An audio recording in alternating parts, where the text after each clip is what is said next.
Okay, interview take one. I'm a game designer for Square Enix Tokyo. Now I am the lead game designer for Final Fantasy 15. What I do is basically I'm in charge of the open world. So when people say designer, they usually think of a person that can draw, right? So no, I can't draw. In Japanese, it's actually called game planner, which is actually more accurate in a way. So what we do is a game has to be fun, right? You need to have the fun factor.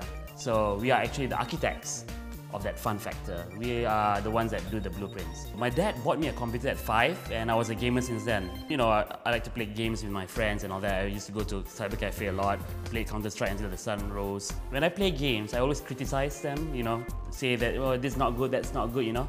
I never thought that game design can be a career actually. I was just a constant complainer of video games. So when I reached college, I suddenly thought maybe I can be a game designer. But at that time, there was no game design course. I had to take programming instead, and hopefully I can make games with programming. I love to travel. Whenever I travel and I eat weird food and I don't like it, I want to put that in a game. I want to simulate that in a game, right? I love human culture.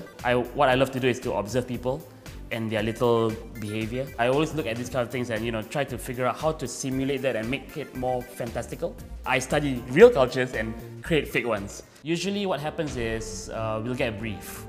We need a town here. In the game you will do this and A, B, C, D, E, F. The town has to be this big and the cost is this much. That's all we're given. So what we have to do on my team is to decide what is the culture of this town.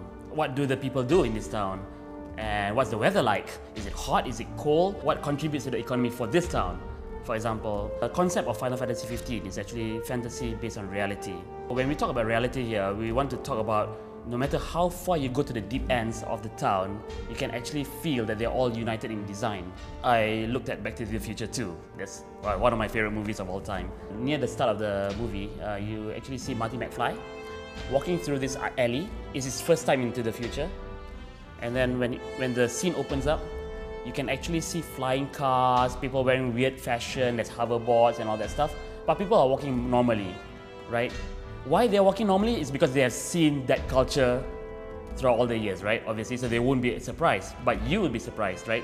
So the idea of the whole creative process is to provide that culture shock. But at the same time, you have to make it realistic. The last thing that we want people to think about is, wow, this is so fantastical, but why the hell is it there? That's why I think this Final Fantasy 15 is very different from the rest, because it all starts from that process first. We think about the culture first. And number two, the concept of this game is being on a road trip. From the concept of a road trip, then you camp, and then from there only we create the mechanics. For example, if you don't camp, you don't level up. We don't start with that first. If you don't camp, you don't level up. We start, it's a road trip. So we already define the experience, then only we define the mechanics, and I feel that that is the key to the success of Final Fantasy thus far. As some people might have known, Final Fantasy 15 has been such a long project. We are really getting there, and trust me when I say it's going to be on shelves. Okay, so finishing Final Fantasy 15 is the highest priority for me right now, so that the fans can touch it and can immediately play it, because I think fans will love Final Fantasy 15.